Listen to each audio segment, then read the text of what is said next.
بسم الله الرحمن الرحيم.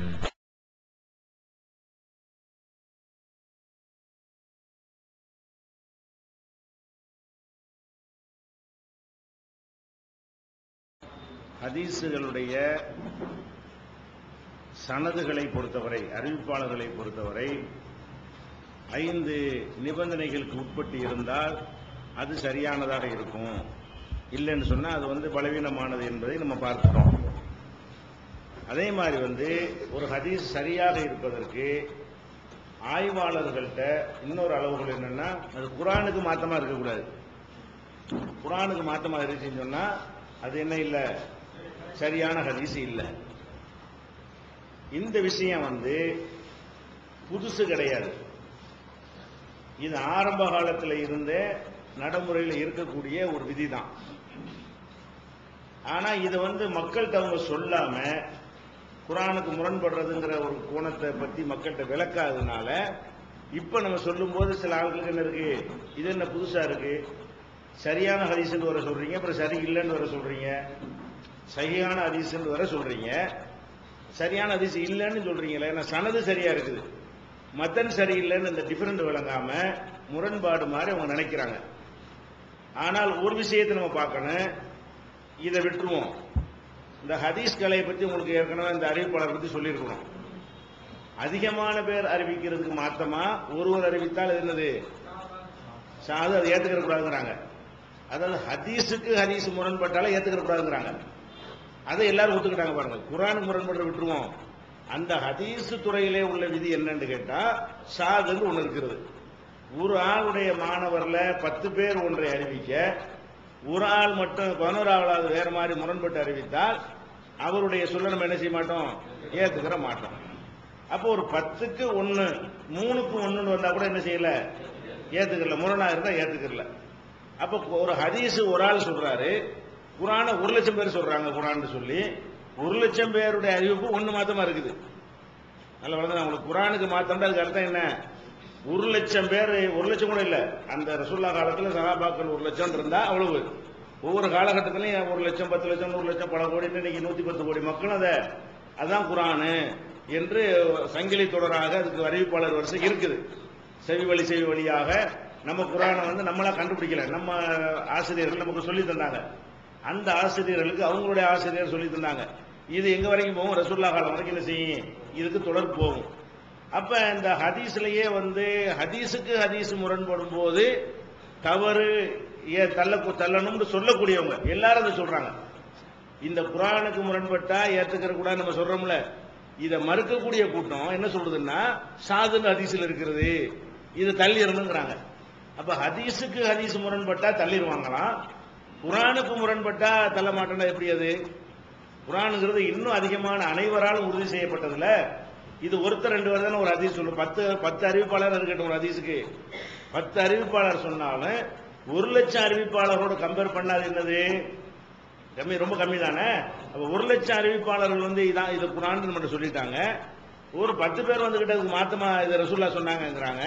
அப்ப ரசூலுல்லாஹ் சொல்லியிருக்க மாட்டாங்க. கண்டிப்பா குர்ஆனுக்கு மாத்தமா ரசூலுல்லாஹ் ஹதீஸை மறுத்து ரசூலுல்லாஹ் மறுக்குன்னு அர்த்தம். குர்ஆனுக்கு மாத்தமா ரசூலுல்லாஹ் சொல்ல மாட்டாங்க, அப்படி அர்த்தம்.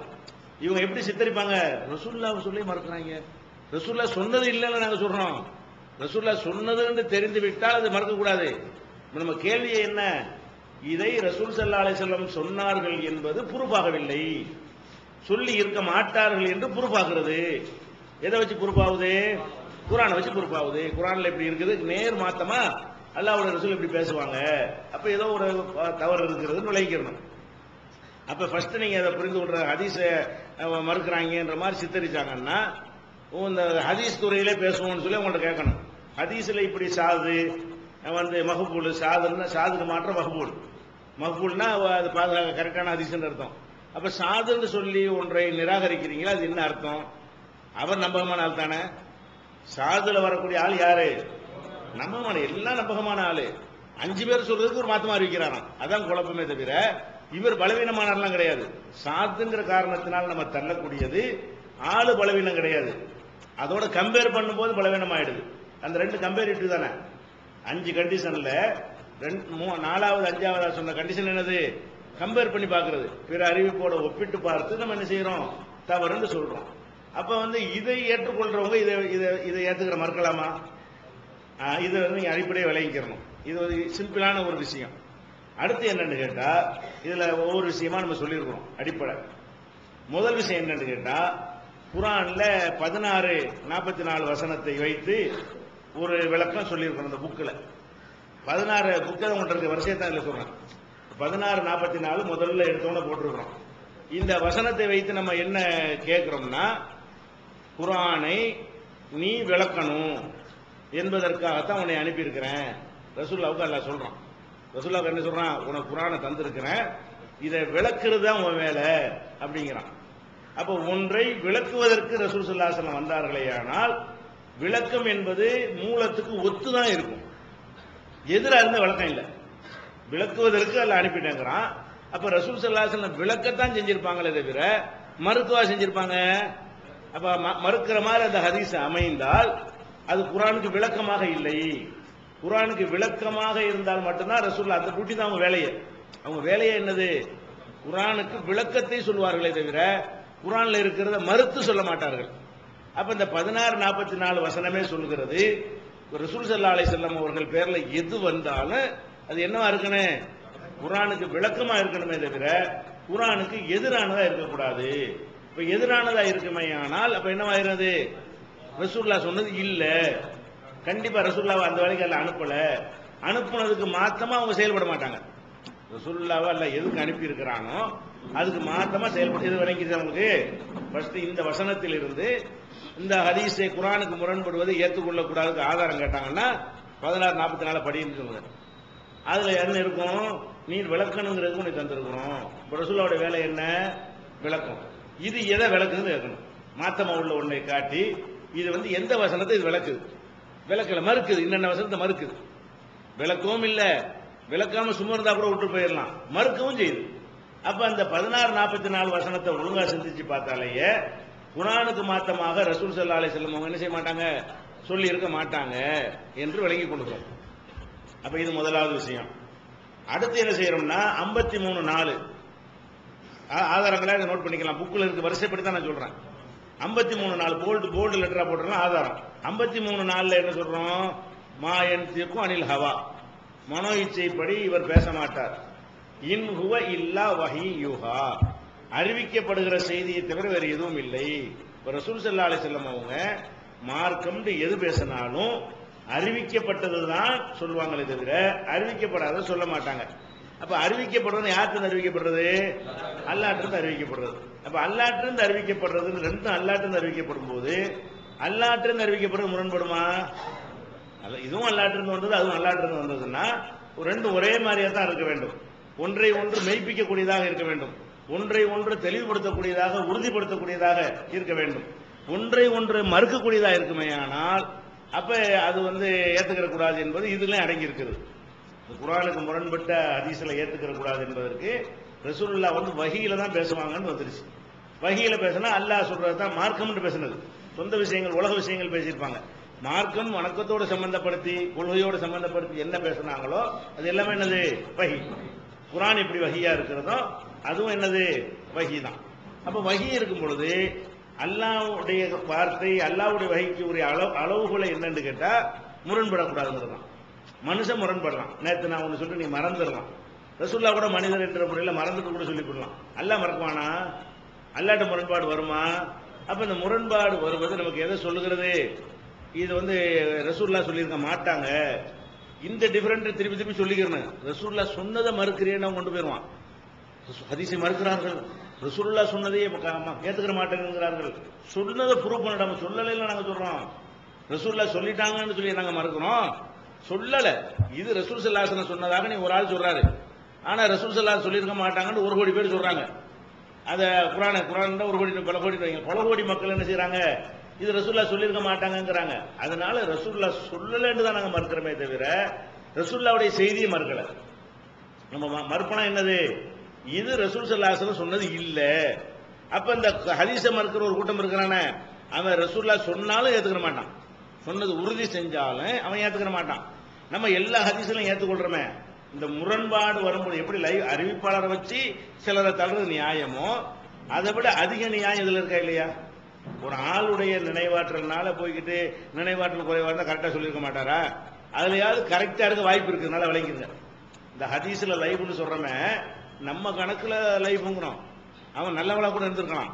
நம்ம ஏதோ மதிப்பு போடும்போது ஞாபக சக்தி குறைவான ஆளு, அன்னைக்கு தூக்க கழகத்தை வந்திருப்பாரு, ஏதோ ஒன்று சொல்லியிருப்பாரு, அந்த ஒரு நாள் சொன்ன வச்சு நான் மறதியால நான் முடிவு பண்ணியிருப்பேன். அப்புறம் மேல் பார்த்தா நல்ல யாவும் உள்ளாத இருந்திருப்பாரு அவரு. அதே மாதிரி சஹீஹ்னு சொல்றோம், அவர் கோளாறுல இருக்க மாட்டாரா? சரியான ஆள் நம்ம நினைக்கிறோமே, வெளிப்படையா தெரியாதனால நம்ம போக முடியாது அதுக்குள்ள. ஆனா உள்ளுக்குள்ள நுழைஞ்சா யார் இருக்கலாம்? புகாரியுடைய அறிவிப்பாளர்கள்லயே பலவீனமானவர்கள் இருக்கலாம், பொய்யர்கள் இருக்கலாம். அதை நம்ம கொஸ்டின் பண்ண மாட்டான்ல. நமக்கு தெரியாத காரணத்தினால மறுமையில தெரியும், இப்போதைக்கு தெரியாது. உனக்கு நம்பகமான ஆள் மூலமா தானே வந்துச்சு, நீ ஏத்துக்கிற வேண்டியதுதானே அப்படின்னு நல்லா கேட்டுருவான். அதுக்காக ஏத்துக்கிறோமே தவிர அது உள்ளுக்கு என்ன இருக்குது மறைந்து ஒரு டவுட் இருக்குத்தான் செய்கிறது. எல்லா பலவீனமான அறிவிப்பாளர்களுக்குள்ளேயும் அவர் பலமானவராக இருக்க வாய்ப்பு இருக்கிறது என்பது அடங்கி இருக்கிறது. எல்லா பலமான அறிவிப்பாளர்களுக்குள்ளேயும் அவர் பலவீனமா இருக்கலாம் அடங்கி இருக்கிறது. இது அப்படிப்பட்டது, இது கன்ஃபார்ம். இது எப்படிப்பட்டது? குர்ஆனுக்கு மாத்தம் சொல்லியே இருக்க முடியாது. இதை அடிச்சு சொல்லலாம். அது சொல்லி இருக்க முடியாது என்று வெளிப்படையாக தெரிகிறதுன்னு சொல்ல முடியும். அதுலேயே தான் லைஃபான ஹதீஸ்ல என்ன செய்வோம், இது ரசூலுல்லாஹ் சொல்லி இருக்க வாய்ப்பு கம்மி, அதிக வாய்ப்பு இல்லை, அந்த அர்த்தம் தான் சொல்ல முடியுமே தவிர சொல்லியே இருக்கவே மாட்டார்கள் அப்படி சொல்ல முடியுமா? ஒரு பலவீனமான ஆள் சரியானதையும் சேர்த்தானே சொல்லுவாரு. பலவீனமான ஆள்னு சொன்னா நாலு நல்லதையும் சொல்லுவார், நாலு கெட்டதையும் சொல்லுவார், நாளை மறந்துடுவார், நாளை மறக்க மாட்டார். அப்ப பலவீனமான ஆள் வழியாக வந்ததா இருந்தால் அதுல டவுட் தான் வருது. என்ன டவுட் வருது? ரசூலுல்லாஹ் சொல்லியும் இருக்கலாம், சொல்லாமல் இருக்கலாம், டவுட் தான் வருது. டவுட்டுக்கு தள்ளுறோம். இது சொல்லி இருக்க முடியாது. ஏன்னா அல்லாஹ்வுடைய வசனம் நம்ம கையில் இருக்கிறது. அதுக்கு கருத்தை வைத்து சொல்லும் பொழுது அடிச்சு சொல்லலாம். எப்போதுமே ஆளை வச்சு சொல்லும் போது மனசு சம்பந்தப்பட்டு போயிடுது. ஒரு ஆள் நல்லவரா கெட்டவரா என்பது அவருடைய மனசு சம்பந்தப்பட்டது. அவர் நாலு கெட்டவர் நீங்க நினைக்கக்கூடிய நல்லவரா இருக்கலாம். நல்லவர்னு வெளியில் அப்படி நாடகம் ஆடக்கூடியவர் ஒன்று குடிகார வீட்டுக்குள்ள குடிச்சிட்டு இருப்பாரு, நமக்கு தெரியாது. வெளி உலகத்தில் நல்லவர் நம்ம நினைச்சிருப்போம். அப்போ இது மனிதனை வைத்து ஒன்றை எடை போடுவது என்பது ஊகத்தின் அடிப்படையில் ஆனது. அதில் அடித்து 100% சொல்ல முடியாது. சஹீஹான ஹதீஸை 100% என்று சஹீஹ்னு சொல்லவே முடியாது. பலவீனமான ஹதீஸை 100% இது ரசூலுல்லாஹ் சொல்லல என்று சொல்ல முடியாது.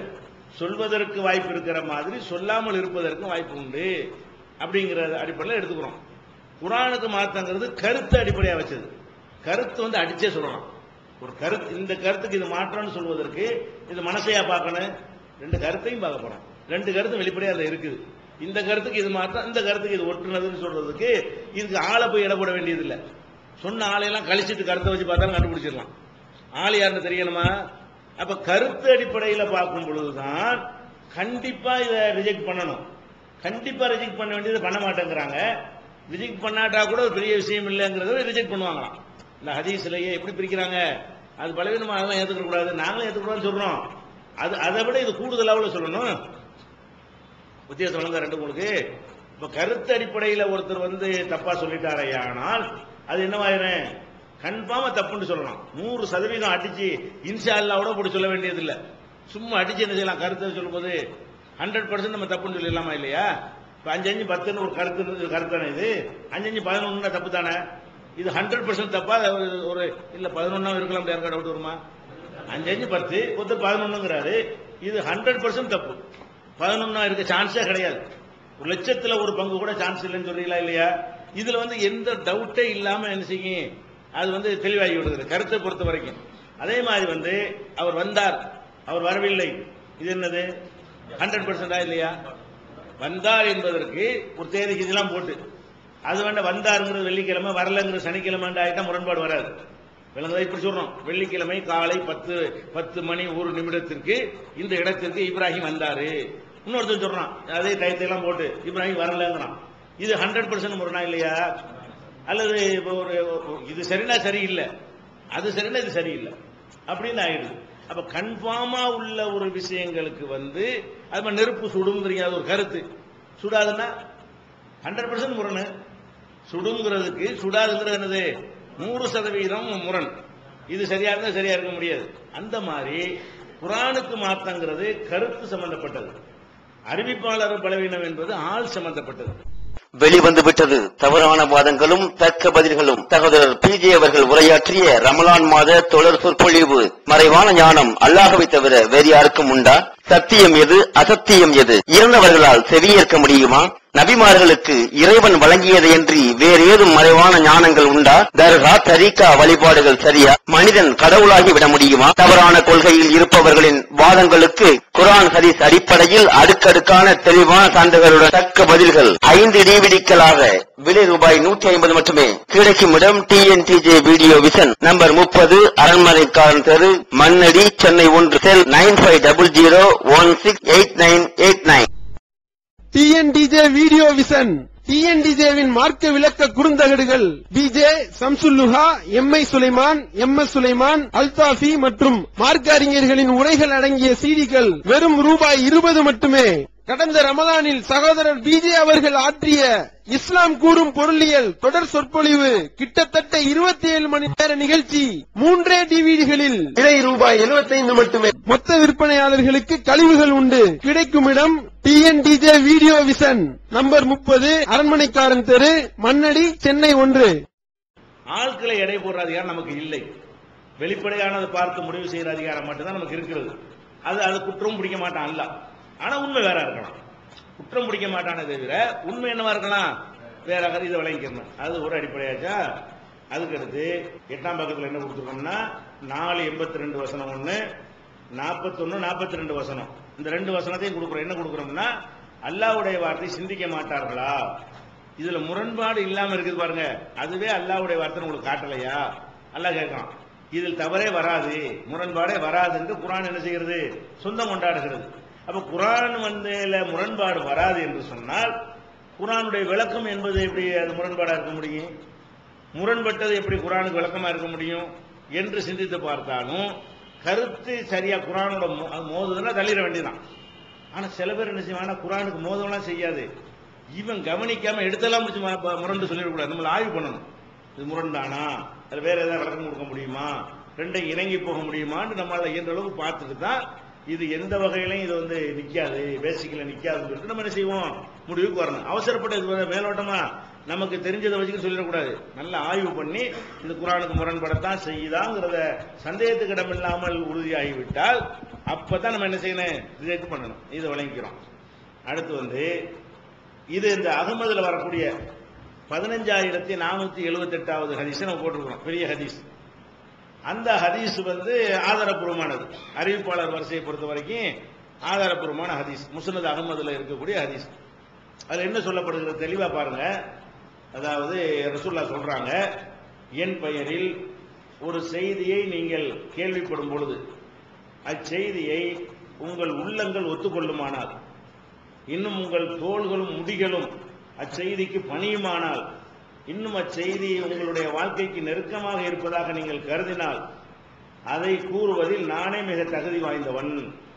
என் பெயரில் ஏதேனும் ஒரு செய்தி நீங்கள் கேள்விப்படும் பொழுது அச்செய்தியை உங்களுடைய உள்ளங்கள் வெறுக்குமானால், இன்னும் உங்களது தோள்களும் முடிகளும் அதற்கு கட்டுப்படாமல் அதை விட்டு விரண்டு ஓடுமையானால், இன்னும் அச்செய்தி உங்களுடைய வாழ்க்கைக்கு சாத்தியப்படுவதை விட்டும் தூரமாக இருப்பதாக நீங்கள் கருதினால் உங்களில் நானே அதை விட்டு மிக தூரமானவன். வாழ்க்கையில சாத்தியமற்ற ஒன்றை நான் சொன்னதாக யார் சொன்னாலும் உங்க உள்ள ஏத்துக்கிற அந்த அஜிவா செய்யணும் சொல்றோம்ல, அஜிவா பேரிச்சம்பழம் இருக்குது. இதை சாப்பிட்டா என்ன வராது, விஷம் ஒன்றும் செய்யாது. மதீனாவுடைய அஜிவா பழத்தை தினசரி 7 சாப்பிட்டு வந்தா விஷம் ஒன்றும் செய்யாதுங்கிறோம். இதை நம்புறாங்க, கன்ஃபார்மா நம்பணும்ல. நம்புறா என்ன கொண்டாடா விஷத்தை நான் தின்னு குடிச்சு காட்டுறேன்னு சொல்லணும். உள்ள ஒத்துக்கிற மாட்டேங்குது. வாய் மட்டும் என்ன செய்கிறது, சரிதான் சொல்லுகிறது. இந்த மாதிரி இருந்தாலே அது நான் சொன்னது இல்ல, இது மாதிரி சொல்றதுக்கு நான் வரவில்லை. இந்த மாதிரி என் பேர்ல முன்ன பின்ன சொல்லுவாங்க. ரசூலுல்லாஹ் அப்படி எச்சரிச்சாங்கல்ல, யார் என் மீது இட்டுக்கட்டி சொல்கிறானோ, பொய் சொல்லுகிறானோ, அவன் நரகத்துல ரிசர்வ் செய்து கொள்ளட்டும். கொல்லியத்த பாபா மக்காதுகம் என்னார், நரகத்துல ரிசர்வ் பண்ணட்டும்னு ஏன் சொன்னாங்க, சொல்லுவாங்கிறதுனாலதான். என் பெயர்ல கேட்ட செய்தி எல்லாம் பரப்புறவன் பொய்யங்கிறது அர்த்தம். நான் சொன்ன ஆராய்ச்சி பண்ணி தான் சொல்லணும்லாம் சொன்னாங்களா இல்லையா? அப்ப பொய்களை எல்லாம் ரசூலுல்லாஹ் பேர்ல சொல்லுவாங்கன்றது ரசூலுல்லாஹ்வுக்கு இறைவனால் அறிவிக்கப்பட்டிருந்தா தான் இதை சொல்லியிருக்க முடியும். என் பெயர்ல நீங்க ஒரு செய்தியை கேள்விப்படுவீங்க, இதுல 2 விதமா அந்த செய்தி இருக்கலாம்னு வழங்குதுல. ரசூலுல்லாஹ் பேர்ல வரக்கூடிய செய்திகள் ஏத்துக்கவே முடியாது. நமக்கு என்ன முட்டுக்கட்டை போட்டு பார்த்தாலும் இது எப்படி இது என்னதான் பதில் சொல்றது, ஒரு காபீர் கேட்டா கூட இது பதில் சொல்ல முடியாத, அப்ப அந்த மாதிரி இந்த செய்தி இருக்குதேன்னு மனசு ஓடுது. அதை பத்தி கேள்வி கேட்கும் போது அந்த கேள்வி உங்களால எதிர்கொள்ள முடியல. இஸ்லாத்துல எந்த கேள்வி கேட்டாலும் எதிர்கொள்ள முடியும்ல, இந்த மாதிரி கேள்வி கேட்டா எதிர்கொள்ள முடியல என்ற அளவுக்கு அந்த செய்தி இருக்குமே. ஆனால் அது நான் சொன்னது அல்ல, ரசூலுல்லாஹ் கொடுத்த அளவுகள் இதுதான். ஹதீஸ் சரியானதா இல்லையாங்கிறது அவங்க கொடுத்த அளவுகள் என்ன, நான் சொன்னது இருந்தால் அது உங்களை உள்ள சிலிர்த்துரும், என்ன செய்தி என்ன அழகா இருக்கு அப்படிங்கிற மாதிரியான ஒரு உணர்வு உங்களுக்கு ஏற்படும், இறை அச்சம் ஏற்படும். என்ன இது சொல்றோம் பயான்ல கூட சொல்ற தவிர்த்து ஓடுவாங்க அந்த அஜ்வாவையெல்லாம். எவனா கேட்டுட்டான்னு சொன்னா அடுத்த பாப்பான் பின்னாடி சொல்றோம் அப்படின்னு போயிடுவாங்க, பதில் சொல்ல முடியாது, ஓடுறாங்கல்ல. இப்ப அந்த செய்தியை கேட்டா அமுல்படுத்தவும் மாட்டேங்கிறாங்க, விளக்கம் கேட்டா என்ன செய்யறாங்க, மழுப்புறாங்க. அந்த மாதிரி போனார்களே, ஆனால் அதுவே அந்த செய்தி பொய் என்பதற்கு ஆதாரம். இது அகமதுடைய ஹதீஸை என்ன செய்யணும், யாபத்துல வச்சுக்கணும். அதுக்கப்புறம் ஆயிஷா நாயிட்ட கேட்கறது, அந்த இதை முதல்ல சொல்லிட்டேன். ஆயிஷா நாயிட்ட கேட்கிற ஒரு ஹதீஸ் ரசூலுல்லாஹ்வுடைய வாழ்க்கை எப்படி இருந்துச்சு அப்படின்னு கேட்கும் பொழுது, கான குலுக்குல் குர்ஆன், குர்ஆன் தான் வாழ்க்கை, குர்ஆனாகத்தான் வாழ்ந்தார்கள் அப்படின்னு யார் சொல்றா, ஆயிஷா. அப்ப என்ன வழங்குறது, ரசூல் ஸல்லல்லாஹு அலைஹி வஸல்லம் அவர்கள் அவங்க வாழ்க்கையை குர்ஆனாகத்தான் அமைத்து வைத்திருந்தார்கள். அப்ப அந்த செய்தியை பார்த்தா குர்ஆனா அமைக்கலன்னு காட்டுது. அவங்களுடைய வாழ்க்கையே குர்ஆனா இருந்திருக்கிறது. குர்ஆனுக்கு முரணா ஒரு செய்தியை சொன்னா வாழ்க்கை இல்ல. அப்ப அந்த ஒரு ஆதாரப்பூர்வமான ஹதீஸுக்கு என்ன இருக்கிறது, இது மாற்றமா இருக்கிறது. இதெல்லாம் குர்ஆனுக்கு முரண்படுமையானால் ஏற்றுக்கொள்ளக்கூடாது என்பதற்கு குர்ஆனிலிருந்து சொல்லக்கூடிய ஹதீஸிலிருந்து சொல்லக்கூடிய ஆதாரம். 3 ஹதீஸை போட்டிருக்கிறோம், 4 வசனங்களை போட்டிருக்கிறோம். இதுக்கு எத்தனை வசனம் போட்டிருக்கோம் மொத்தம், 4 குர்ஆன் ஆயத்து போட்டிருக்கிறோம், 3 ஹதீஸ் கொடுத்திருக்கிறோம். இந்த 4 வசனங்களும் சொல்லுகிறது குர்ஆனுக்கு முரணா ரசூலுல்லாஹ் பேச மாட்டார்கள் அப்படின்னு சொல்லுகிறது. இந்த 3 ஹதீஸ்களும் சொல்லுகிறது ரசூலுல்லாஹ்வுக்கு இந்த குர்ஆனுக்கு மாத்தமா சொன்னா அது ஏத்துக்கிற கூடாது அப்படிங்கிறது இந்த 3 ஹதீஸ்கள்ல இருந்து வழங்குகிறது. அப்ப இது இந்த அறிவிப்பாளர் வரிசைக்கு இருக்கிற ஆதாரங்களை விட இது நல்ல உறுதியான ஆதாரமா இருக்கிறது. இதுதான் அடிப்படை ஃபர்ஸ்ட் விஷயத்தை விளங்கிக்கணும். ஏன் ஏத்துக்கிற மாட்டேங்கிறீங்கன்னா, அல்லாஹ் ஏத்துக்கிற கூடாதுன்னு சொல்றான். ஏன் ஏத்துக்கிற மாட்டேங்கிறோம், அல்லாஹ் ஏத்துக்கிற கூடாதுன்னு சொல்றான். முரணா இருந்தா ஏத்துக்கிற கூடாதுன்னு சொல்றான், அல்லாஹ் சொல்றான். அதை சொல்லி விளக்கமா இருக்கும்னு சொல்றான்னு சொல்லிட்டு, அப்ப ரசூலுல்லாஹ் சொல்லிட்டாங்க. சனது அடிப்படையில் அறிவிப்பாளர்லாம் கரெக்டா இருக்கக்கூடிய 3 ஹதீஸை போட்டிருக்கிறோம். இந்த 3 ஹதீஸ்களும் என்ன சொல்லுதுன்னு கேட்டா, ரசூலுல்லாஹ் குர்ஆனுக்கு மாத்தமா சொல்ல மாட்டாங்க என்று வந்துவிட்டது. இது ஒரு மேட்ராஜா. அடுத்து இது குர்ஆன் ஹதீஸ்ல சொல்லிவிட்டோம். இப்ப என்ன கேட்பாங்கன்னா, இது மாதிரி யாரு நீங்க தான் முதல் சொல்றீங்க, இதை சொன்னோன்னு என்ன வரேன், சரி நானே முதல் சொல்றேன்னு வச்சுக்கிறோம். முதல்ல யாருமே சொல்லல, முதல்ல இப்பதான் சொல்றோம், அது கரெக்டா இருந்தா இருக்கக்கூடாதா? இல்ல முதல்ல சொல்றாங்க, ஒரு காலத்துல இருந்தவங்களுக்கு இல்லாத அறிவு பிற்காலத்துல வரும் ரசூலுல்லாஹ் சொன்னாங்களா இல்லையா? கடைசி ஆட்சியில் என்ன சொன்னாங்க, என்னுடைய செய்தியை வந்தவங்க வராதவங்களுக்கு சொல்லுங்க, ருப்பமு பல்லகின் அவ் ஆமின் சாமியின், என்னிடத்தில் கேட்கிற உங்களை விட நீங்கள் யாருக்கு சொல்வீர்களோ அவர்கள் இன்னும் புரிந்து கொள்ளக்கூடியவர்களா இருப்பார்கள். அப்ப அந்த காலத்தில் வாழ்ந்தவர்களை விட அந்த ஹதீஸுகளை பின்னாடி வர்றவங்க என்ன செய்வாங்க, இன்னும் கொஞ்சம் நல்லாவே புரிஞ்சுக்கிடுவாங்க. உண்மையில் அப்படித்தான் இருக்கிறது. நம்ம காலத்தில் புரிந்து கொண்ட அளவுக்கு போன நூற்றாண்டுல புரிந்திருக்க மாட்டார்கள். நம்ம காலத்துல புரிந்திருக்கிற அளவுக்கு அதுக்கு முதல் நூற்றாண்டுல புரிந்திருக்க மாட்டார்கள். ஏன்னா இந்த காலம் செல்ல செல்ல ரொம்ப ஈஸியாக என்ன செய்யறது, நமக்கு விளக்கங்கள் கிடைத்து விடுகிறது. உதாரணத்துக்கு சொல்வதாக இருந்தால், இந்த விதி தக்தீர்னு ஒன்று நம்புறோம். 2 காலத்துடைய விளக்கத்துக்கு உங்களுக்கு வித்தியாசம் நான் சொல்றேன். அந்த சகாபாக்களா இருக்கட்டும், தாபியன்களா இருக்கட்டும், நிறைய விஷயத்தை உதாரணத்துக்கு சொல்லலாம். அந்த 14 நூற்றாண்டு மக்களை எடுத்துக்கிறங்க. அப்ப இந்த விதி தக்தீர்னு ஒண்ணு இருக்குதுல்ல, இந்த தக்தீருங்கிறது குழப்பமா இல்லையா? விதின்னு ஒண்ணு நம்புறோம்லங்க, அது குழப்பமா குழப்பம் இல்லையா? குழப்பம் தான். விதி பிரகாரம் தான் எல்லாம் நடக்குது. நீங்கன்னா அப்ப ஒருத்தனை எதுக்கு நரகத்துல போடுறீங்க? இப்ப நான் கெட்டவனா இருந்தா நானா காரணம்? அப்படி அல்லாஹ் எழுதிட்டான். நான் நல்லவனா நினைச்சாலும் எனக்கு முடியாது. அதான விதி. விதினா என்ன அர்த்தம்னா, நான் என்னதான் முயன்றாலும் என்னை நரகவாசின்னு நல்லா எழுதிட்டான்னு சொன்னா ஒன்றும் முடியாது, யாராலே முடியாது. அப்ப என்னை இப்படி தண்டிக்கிறது, என்னை கூட நரகத்துல கூட நான் எங்க செஞ்ச, நீ இல்ல இப்படி ப்ரோக்ராம் எழுதி வச்சிருக்கிற அப்படின்னு ஒரு லாஜிக் வருதா இல்லையா? அதையும் சொல்லிட்டு இதையும் தான் நல்லா சொல்றான். எதை சொல்றான்? நான் தான் எழுதுனேன்னு சொல்றான், நீ தான் செஞ்சேன்னு சொல்றான். முரணா இல்லையா? அப்படித்தானே குர்ஆன் விதியை எடுத்து பாத்தீங்கன்னா அது அப்படித்தானே இருக்குது. இல்லைன்னு உங்களுக்கு சொல்ல முடியுமா? நன்மை ஏவி தீமையை தடுங்கன்னு அல்லாஹ் சொல்றான். ஏன் இப்படி தடுக்கணும்? வர்றான் வராதான் வரமாட்டான். எவன்லாம் வருவான்னு எழுதியிருக்கிறோம் அவன்லாம் வந்துருவான். எவன்லாம் வரமாட்டான்னு எழுதியிருக்கிறோ அவன்லாம் வரமாட்டான். பின்ன நம்ம வேஸ்டா போய் கத்தனே அப்படின்னு பார்த்தோம்னா தேவையா? அதையும் சொல்றான் இதையும் சொல்றான்ல. நான் நேர்வழி யாருக்கு காட்டணும் அவன் தான் நேர்வழிக்கு வருவான். அது விதி. நீ தான் என்ன செய்யணும்? நல்லதை ஏவணும், தீமையை தடுக்கணும். இது ஒரு கட்டளை. இந்த விதியும் கட்டளை மோதா இல்லையா? இப்படி நிறைய எந்த விஷயத்தை எடுத்துக்கொண்டாலும் சம்பாதிக்க கூட தொழிலே பண்ணக்கூடாது. ஏன்? அல்லாஹ் எவ்வளவு ரிஸ்க் தந்தாலும் தந்துட்டு போறான். எப்படி கடையில் போய் கஷ்டப்படுறது? வரணும்னா வந்துடும், வராட்டி வராது அப்படின்னு சொல்லிட்டு இருக்கு. அப்படித்தானே இருக்கணும். அல்லாஹ் என்ன சொன்ன? சம்பாதிக்க போங்கன்னு சொல்றான். நான் விதிச்சேதான் உனக்கு கிடைக்கும்னு சொல்றான். அப்ப இது பார்த்தா என்ன இருக்கு? விதி இருக்குங்கிற மாதிரியும் இல்லைங்கிற மாதிரி இருக்கு. அப்ப இதுக்கு என்ன? அந்த காலத்துல இருந்து 14 நூற்றாண்டு என்ன சொன்னாங்க? 14 நூற்றாண்டா அது முரணா தான் இருக்கு. நம்ம நம்பிதான் அவனு நம்பிக்கைன்னு போயிட்டாங்க. இன்னைக்கு உள்ள காலத்துல விஞ்ஞானிகள் இப்ப கண்டுபிடிக்கிறான். என்ன கண்டுபிடிக்கிறான்? மனிதன் செய்கிற செயல்களுக்கெல்லாம் காரணம் அவன் இல்ல, அவன்கிட்ட உள்ள ஜீன்கள் மரபணு அமைப்பு தான்.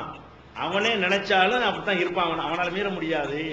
மீற முடியாத ஒரு புரோகிராம் இருக்குது என்பதை மூளையை ஆய்வு செஞ்சு, அதே மாதிரி மரபு அணுக்களை ஆய்வு செஞ்சு அதெல்லாம் கண்டுபிடிக்குமா என்ன செய்யறான்?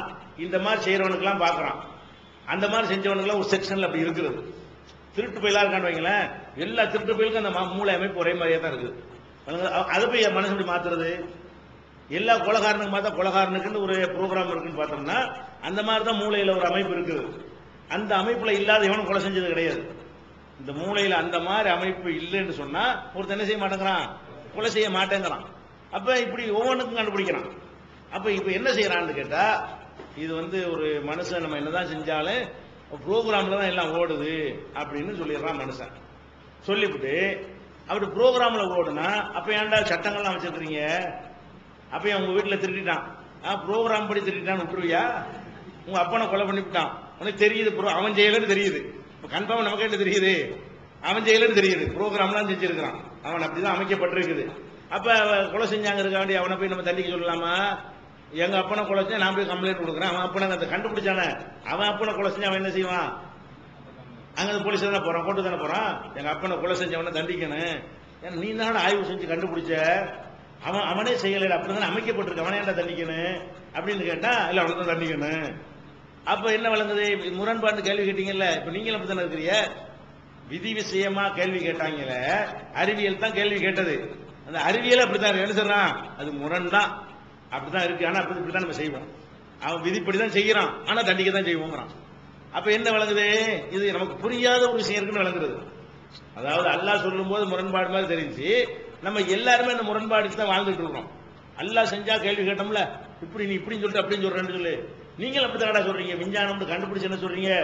இப்படின்னு சொல்றீங்க. திருடனுக்கு அப்படிதான் ப்ரோக்ராமு, அவனா திருடல, அவன் நினைச்சா கூட அதுல விடுபட இயலாது, அப்படி ப்ரோக்ராம் எழுதப்பட்டிருக்குது அப்படின்னு சொல்றீங்க. இன்னொரு பக்கம் என்ன செய்றீங்க? அவன் தான் செய்யறாங்கிறீங்க. உங்க வீட்டுல திருடிட்டா கம்ப்ளைண்ட் கொடுக்குறீங்க. உலக நாட்டில் எல்லா நாட்டிலையும் சட்டம் வச்சிருக்கிறான். இந்த நவீனத்தை கண்டுபிடிச்சிருக்கிற மேற்கத்திய நாடுகள்ல சட்டத்தெல்லாம் எடுத்துக்கணுமா இல்லையா? இனிமே நம்ம நாட்டுக்கு சட்டம் எல்லாம் தேவையில்லை, எல்லாம் விதிப்படி நடக்கிறது. விதி பெருக்குன்னு ஒத்துக்கிட்டாங்க. விஞ்ஞான விதி என்ன செஞ்சிட்டாங்க? விதிப்படி நடக்கிறது. எதுக்குள்ள மட்டும் விதி வரலன்னு சொன்னா ஆக்சிடென்ட்ல மட்டும் தான் வரல. இவங்க இந்த காலத்து விஞ்ஞான கண்டுபிடிப்புல எது விபத்துகள்ல போயிடுறான் பாருங்க, அதுக்கு ப்ரோக்ராம் என்ன செய்யல இல்ல, அது கண்டுபிடிக்கல, பண்ணாம இருக்கிறாங்க. மற்றபடி உள்ள ஒரு 99% மேட்ரு இப்படித்தான் இருக்குங்கிறான் விதிப்படி. விதிப்படி இருந்தா அவன் எப்படி நடக்கணும்? அதை நம்பணுமா இல்லையா? அவன் நம்பாம தான் இருக்கான். விதியை பொறுத்த வரைக்கும் என்ன செய்யறான்? உலகத்துல விதி இருக்குன்னு கண்டுபிடிக்கவும் செஞ்சுட்டான், கண்டுபிடிச்சிட்டு மீறவும் செய்யறான். அதான் உண்மை. ஆனா நாங்க அதெல்லாம் பார்க்க முடியாது தான் பார்ப்போம். இவன் தானே கொலை செஞ்சான், கண்ணால் நான் பார்த்தேன்ல அப்படின்றதான் முடிவு எடுக்கிறேங்கிறான். அப்ப மனிதனுடைய இந்த முரண்பாட்டை அவன் ஏற்றுக்கொண்டு இருக்கும் பொழுது இந்த ஒரு விஷயத்தில் முரண்பாடு இருப்பது பஞ்சாயத்து கிடையாது. முரண்பாடு இருக்குது, ஆனா அதை புரிந்து கொள்றதுக்கு நமக்கு என்ன இல்ல, நாலேஜ் பத்தில குறைந்த அறிவு கொடுக்கப்பட்டிருக்கிறோம் சொல்லி அவன் அதுக்கு ஆன்சர் பண்றான். ஏன்டா முரண்படுறேன்னு கேட்டா, இல்ல அது முரணா தான் இருக்குது, ஆனா அது எதுவுமே சாத்தியப்படாது, அப்படிலாம் சட்டம் தண்டிக்கலன்னா அதிகமாயிருந்து ஒரு அதிகமாயிருந்து ஏன் சொல்ற? ப்ரோக்ராம் இருந்தா தானே ஆகும், அதிகமாயிருந்து இப்படி சொல்றான். அப்ப முரண்பாடு இதுல பேச போனாலேயே விஞ்ஞானத்தை வச்சு பேசினாலும் முரண்பாடு தான் இருக்குது. அதுவும் ஆய்வு பண்ணி கண்டுபிடிப்பாங்க. கண்டுபிடிச்சாலும் அதுல நமக்கு புரியாத ஒரு விஷயம் இருக்குது என்பதை இப்ப நம்ம நம்புற அளவுக்கு அந்த காலத்துல நம்பியிருக்க மாட்டாங்க. மூன் பப்ளிகேஷன்ஸ் வெளியீடுகள் இஸ்லாமிய அடிப்படை கல்வி, திருமுறையின் தோற்றுவாய், திருக்குரானில் அறிவியல் சான்றுகள் பாகம் 1, அர்த்தமுள்ள கேள்விகளும் அறிவுபூர்வமான பதில்களும், குரான் கூறும் ஓரிரை கொள்கை, நபி வழியில் தொழுகை சட்டங்கள், மாமனிதர் நபிகள் நாயகம், குரான் மட்டும் போதுமா, ஹதீஸ்கள் குரானுக்கு முரண்படுமா, அழகிய இஸ்லாமிய பெயர்கள், இதுதான் பைபிள், ஜனாசாவின் சட்டங்கள், ஏகத்துவமும் இணை வைப்பும், திருக்குரானின் அறிவியல் சான்றுகள் பாகம் 2, இஸ்லாம் பெண்கள் உரிமையை பறிக்கிறதா, பிறை ஓர் விளக்கம், இஸ்லாம் ஓர் இனிய மார்க்கம், நபி தோழியர் வரலாறு, குற்றச்சாட்டுகளும் பதில்களும், நோன்பு, இயேசு இறைமகனா, வருமுன் உரைத்த இஸ்லாம், உண்மை தோழர் அபுபக்கர் அலி, பெண்களுக்கான நபி வழி சட்டங்கள், அறிவுச்சுடர் அன்னை ஐசார் அலி, இஸ்லாத்தில் சொர்க்கம் நரகம், நபி தோழர்களும் நமது நிலையும், துவாக்களின் தொகுப்பு, முகைதீன் மௌலித் ஒரு ஆய்வு, குரானை எளிதில் ஓதிட, நபிகள் நாயகம் பல திருமணம் செய்தது ஏன், யாக்குத்பா ஒரு ஆய்வு, நபி வழியில் நம்ஹஜ், நபி வழியில் குழந்தை வளர்ப்பு, தராவி தொழுகை ஒரு ஆய்வு, ஜக்காத் ஒரு ஆய்வு, இஸ்லாத்தில் இல்லறம், கியாமத் நாளின் 10 அடையாளங்கள், நபிகளாரின் நற்போதனைகள், மன்னரை வாழ்க்கை,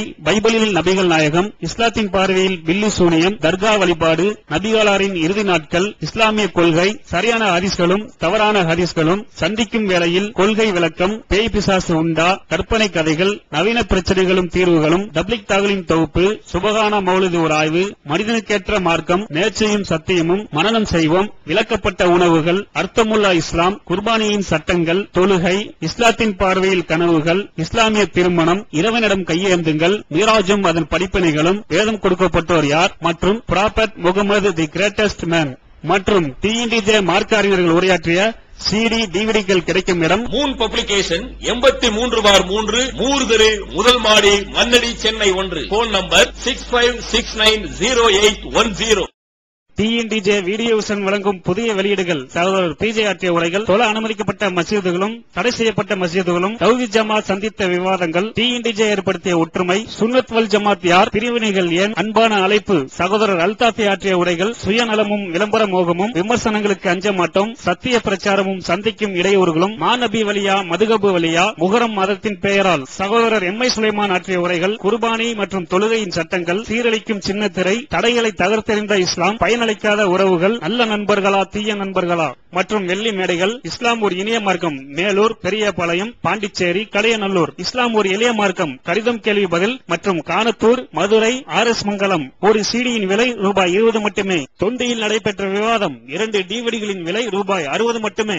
கிடைக்கும் இடம் டிஎன்டிஜே வீடியோ விசன், நம்பர் 30, அரண்மனைக்கரன் தெரு, மண்ணடி, சென்னை 1. Phone number 25215226. குழப்பத்தோடவே அவங்க போயிருப்பாங்க.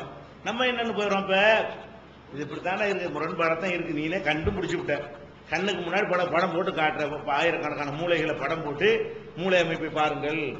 போன வாரம் ஹிந்து பத்திரிகையில முக்கியமா ஒரு பேஜுக்கு ஒரு கட்டுரை எழுதியிருக்காங்க, இதை பத்திய மூளை படங்கள்லாம் போட்டு இந்த தப்பு செய்யறதுக்கு தான் காரணம், மூளை தான் காரணம், கணபதினு ஒருத்தர் தமிழ்நாட்டால் தான் எழுதியிருக்கிறாரு ஆங்கிலத்தில் ஹிந்து பத்திரிகையில. அப்ப அந்த மாதிரி அவன் ஆய்வு பண்ணி அதை போடுறதுல என்ன விளங்குது, ஒரு ப்ரோக்ராம்ல தான் எல்லாம் நடக்குதுன்னு விளங்குது. அது நடந்தாலும் நாங்க இப்படிதான் நடப்போம், நாங்க எதிர்பார்க்க மாட்டோம், ப்ரோக்ராம் பார்க்க மாட்டோம், வெளிப்படையா செஞ்சதை தான் பார்ப்போம்னு சொல்லி இவன் மனசு ஏத்துக்கிறது. உன் மனசு ஏத்துக்குன்னா அப்ப அல்லாட்ட நீங்க கேள்வி கேட்கிற, உனி படைக்காத உனக்கே இந்த மாதிரி ஏத்துக்க முடியும்னா படைச்சவன் செய்யறது எப்படி நம்ம கேள்வி கேட்கிறது என்று நினைக்கும் பொழுது, அந்த விதியில அவர்களுக்கு இருந்த குழப்பம் 100% இருந்தால் நமக்கு 90 குறைஞ்சு போச்சு. நமக்கு என்ன இருக்குது, 90% புரிஞ்சு கொள்ள முடியல என்கிற அளவுக்கு தெளிவா வந்துடுறோம். அப்ப பிற்காலத்தில் உள்ள நிறைய விஷயம் மாதிரி இருக்கிறது. இப்போ இத்தனை முன்னறிவிப்புகள் அல்லாஹ் சொல்றான் குர்ஆன்ல, அதெல்லாம் இப்பதானே கண்டுபிடிக்கிறான். கண்டுபிடிக்கும் போது நம்ம விளங்குற மாதிரி அந்த காலத்தில் விளங்கியிருப்பாங்களா? இப்ப கண்டுபிடிச்சோன்னா நம்ம விளங்குறோம் சில விஷயங்களை. இந்த விஞ்ஞானங்கள்லாம் கண்டுபிடிக்கும் போது அவங்க என்ன விளங்கியிருப்பாங்க, சூரிய விண்வெளிக்கு நீங்கள் போங்கள், அல்லாஹ்வுடைய ஆற்றல் இருந்தால் நீங்கள் போகலாம் தான் என்ன செய்வாங்க, ஏதாவது ஒன்றும் புரியல இருக்குன்றுவாங்க. இப்ப நம்ம சந்திர மண்டலத்துக்கு மனுஷன் போயிட்டு வர்றதை பார்த்து நம்ம என்ன செய்யறோம், அதனுடைய கரெக்டான அர்த்தத்தை விளங்கிக்கிறோமா இல்லையா, அவங்களோட நமக்கு நல்ல விளங்க வாய்ப்பு இருக்கா இல்லையா. அதனால நம்ம அடிப்படை என்னன்னு கேட்டா, ஒருவரும் சொல்லவே இல்லைன்னு வச்சுக்கிறோம். குர்ஆனுக்கு மாத்தம் இருக்குது, மாத்தமா இல்லைன்னு தான் பார்க்கணும். நம்ம என்னத்தை பார்க்கணும், 14 நூற்றாண்டா ஒருத்தரும் சொல்லல வச்சுக்கிறோம். சொல்லலன்னு கூட சொல்ல இயலாது, சொன்னதாக தகவல் கிடைக்கலன்னு எடுத்துக்கணும். சொல்லலன்னு இப்படி சொல்றது, சொல்லியிருப்பாங்க எழுதியிருக்க மாட்டாங்க, சொல்லியிருப்பாங்க ரெக்கார்ட் பண்ணியிருக்க மாட்டாங்க, புஸ்தகம் இருக்க மாட்டார் அவரு. அப்ப அந்த மாதிரியும் இருக்கலாம், சொல்லலன்னு யாரையும் சொல்லிட முடியாது. 14 நூற்றாண்டாக சொன்னதாக தகவல் இல்லை.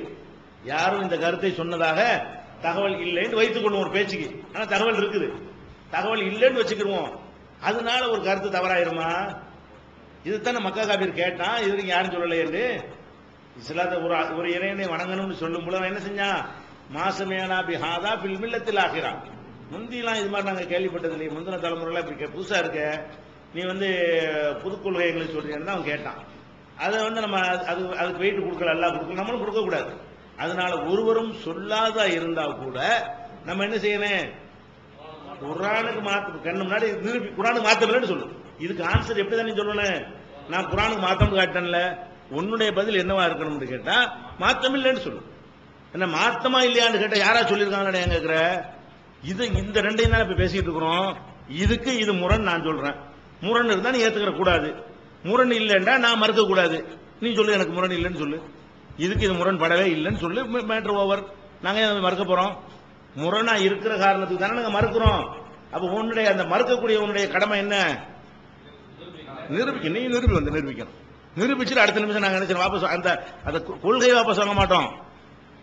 இது முரண் இல்லைன்னு ஏத்துக்கிறோம். முரணா இருந்தால் ஏத்துக்கிற மாட்டோங்கிற கொள்கை அப்படி நிற்கும். இது முரண் இல்லைன்னு நீ சொன்னாயானால், அது கரெக்டா இருக்குமே, ஆனால் வாபஸ் நான் கவனிக்கல, நீ சொல்ற வச்சு பார்த்தா முரண் இல்லாம தான் தெரியுது, ரெண்டையும் நம்பலாம். இதை நம்பினால் அதை மறுக்கிற மாதிரி வராது, அதை நம்பினா இதை மறுக்கிற மாதிரி சொல்றியா? ஓகே, நம்ம வலுக்கட்டாயமா தள்ளப்பட்டு நம்ம ரெடியா இல்லையா? அப்ப இதை சொல்றதுக்கு பதிலா என்ன பதில் சொல்றாங்கன்னா, யாரும் சொன்னாங்களா?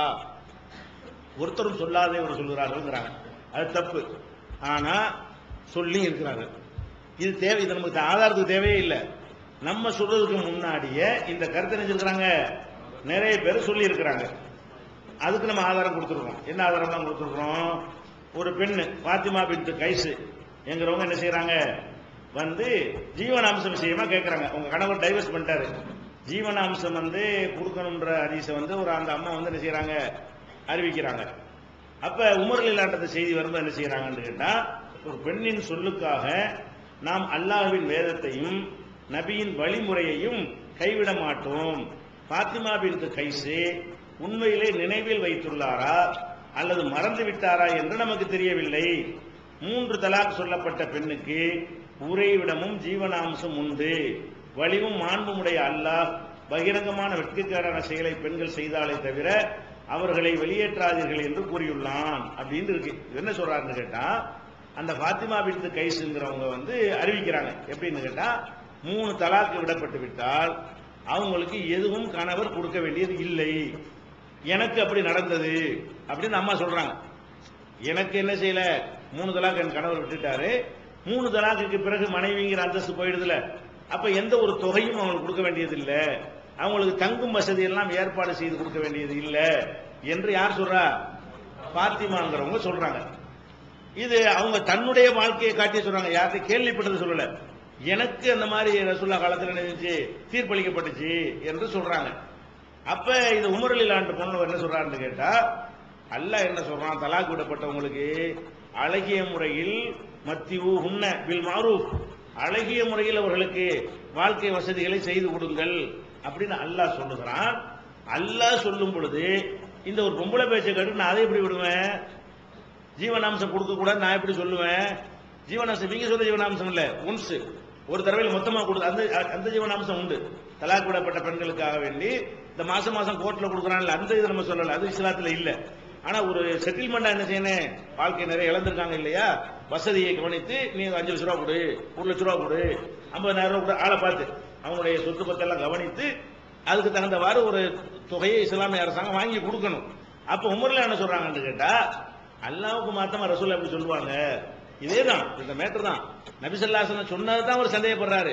அவர் என்ன சொல்றாருன்னு கேட்டா, நபி ஸல்லல்லாஹு அலைஹி வஸல்லம் எப்படி அல்லாஹ் அழகான முறையில் கொடுங்கள்னு சொல்லி இருக்கும் போது அழகான முறையில் கொடுக்காதீங்கன்னு ரசூல் அப்படி சொல்லுவாங்க.